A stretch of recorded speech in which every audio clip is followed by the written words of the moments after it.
Nëse ta fillojmë që nga momenti i parë i humbjes së Blonda Matës, kur ishte vajzë e vogël fare dhe kur kishte ëndra që loste në oborin e familjes së saj, së bashku me kushërinë e saj në fshatin ku ajo jetonte, do të vërejmë se kishte disa momente jo të këndshme brenda familjes.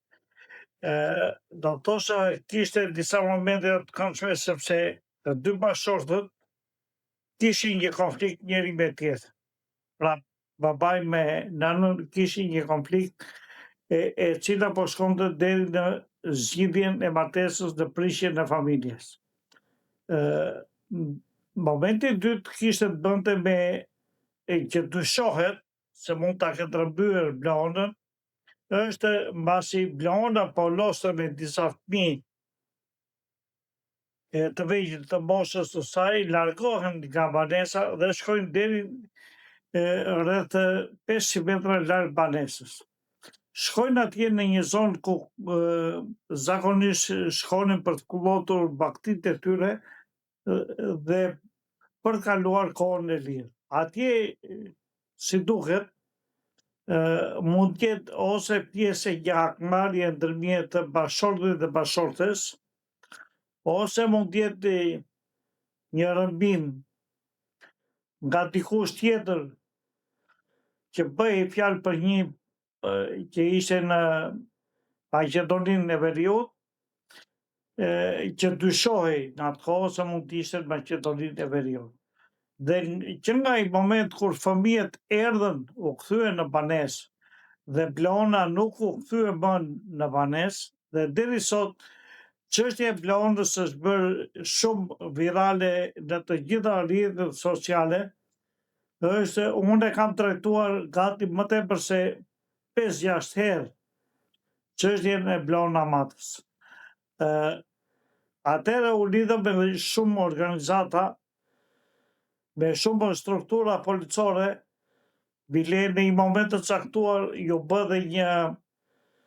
ndërmjet një organizate jo fitimpruse, ju bë dhe një portret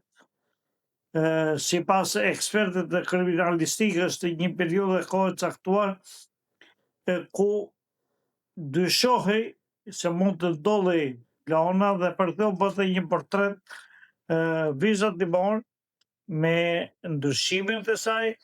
dhe me të gjitha karakteristikat që pretendonte nana që kishte Blona. Dhe u vajt në këtë shtetin perëndimor atje për ta gjetur Blonën, por nuk u arrit të pikasej në momentin e duar në a ishte apo s'ishte Blona. Dhe për të ka lëvizur jo vetëm shteti shqiptar, po ka lëvizur edhe mjaft shtete tjera, ku shteti shqiptar ka kërkuar ndihmë për të gjetur Blonën, dhe deri sot të gjitha rezultatet kanë qenë të dobta, por ka një mister brenda. Dikush e mban këtë mister brenda vetes dhe nuk e tregon. Dhe kjo është ajo vështirësia më e madhe që ka familja, që nuk arrin dot jo vetëm familja, por dhe shoqëria që ta shpërthej të mister të vogël të zhdukjes së Blonës. Them të mister sepse Blonën nuk e përpju dhe u. Blona ishte një vajzë e shkathët, e zgjuar dhe me disa karakteristika të veçanta si fëmijë i vogël që ishte, si vajzë shumë e zgjuar që ishte, dhe nuk është se u zhduk në pyll pa në gjunë. Blonën e rrëmbeu dikush, po ky që rrëmbeu, që 1/3 e di këtë çështje, nuk kërkon dhe nuk ka vullnetin dhe dashamirësinë e mirë që ta tregoj se ku strehohet dhe ku jeton Blona. Jam pyetur të gjithë, në atë kohë jam pyetur të gjithë, jo vetëm fëmijët e vegjël, por Inspektorati i Krimeve ka pyetur edhe njerëzit ku dyshohej se mund ta kishin rrëmbyer Blonën. Por kërkimet kanë qenë të vakta, ashtu siç kam shpjeguar dhe në ato raste kur ka pasur mundësi që të dalë në media dhe të flasë për çështjen e Vlorën Amatës, kur në krah kam pasur dhe nënën e Vlorën Amatës dhe ka kërkuar që hetimet të bëheshin më thella. Ndërkohë që hetimet kanë qenë të cekta dhe versionet kanë qenë të ndryshme për çështjen e Vlorës, do thosha ndryshme sepse dikush thoshte që Vlora është në Malzi, dikush thoshte që ka vajt në Itali, një version tjetër ishte që është në Angli, për të cilën u bën u shpërndan dhe shumë foto atje për hir të së vërtetës, me qëllimin e mirë për të ndihmuar jo vetëm familje, për të ndihmuar dhe këtë vajzë të vogël të mbitur, e cila u rrëmbye, po dikush e pa në momentin e fundit kur është rrëmbyer kjo vajzë. E pa dikush që sot është në moshë 20 vjeçare, po them edhe më e madhe se 20 vjeç, dhe dikush brenda familjes së nënës së Vlorës e di të vërtetën e kësaj ngjarje. Them e di të vërtetën sepse brenda familjes është diskutuar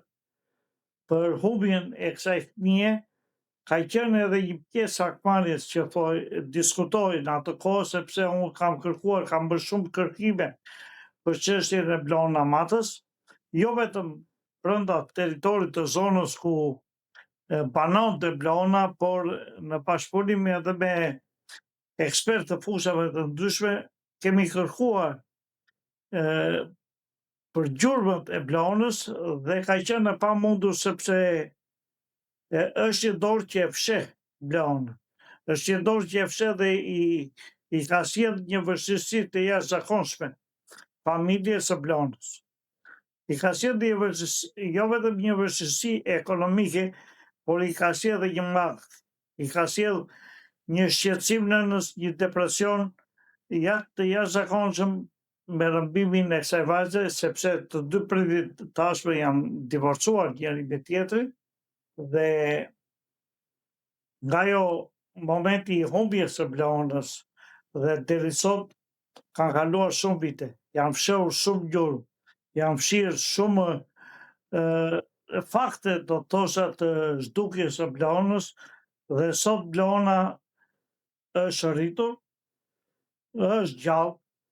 për hir të së vërtetës dhe ka shumë mistere brenda, të cilat një ditë bukur do dalin,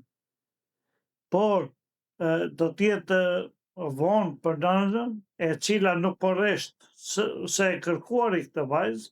sepse vetëm ajo po e kërkon. Askush nuk u ndje nga familja në momentin që humbi Vlora përveç nënës. Vetëm nëna ishte ajo që po e kërkonte me insistim nga momenti i humbjes deri më sot. Dhe vetë nëna ka nënvlerësuar disa prova dhe fakte të cilat ne ja kemi bërë të qarta që në momentin e parë nënës së Vlorës. Një ndër to ka qenë dhe Hunata e vet, mamas së Vlorës, pra halla e Vlorës, që mund të dinte diçka për çështjen e Vlorës. Vlora Amata është bërë një nga çështjet më të diskutuara në rrjetet televizive, në të gjitha emisionet e ndjeshme për fëmijë të vegjël, dhe ndryshimet e saj kuptohet sipas zhvillimit të saj historik dhe gjeografik, ajo ka ndryshuar dhe si qenie njerëzore, sepse nga mosha 5 vjeç, 6 vjeç që humbi Vlora deri sot, Vlora ka ndryshuar edhe në mënyrën e paraqitjes e prezantimit të saj. Për këtë duhet vetëm ekspertë të fushave të ndryshme, të cilët duhet të bashkëpunojnë, duhet të rikthehen dhe një herë mjaft fort dhe me mjaft seriozitet çështjes së Vlorës, duke pyetur të gjithë dëshmitarët të cilët kanë qenë prezent në momentin e Vlorës, për të vërtetuar dhe për të zbardhur një të vërtetë e cila i rëndon mbi shpallua vetëm nënës së Vlorës.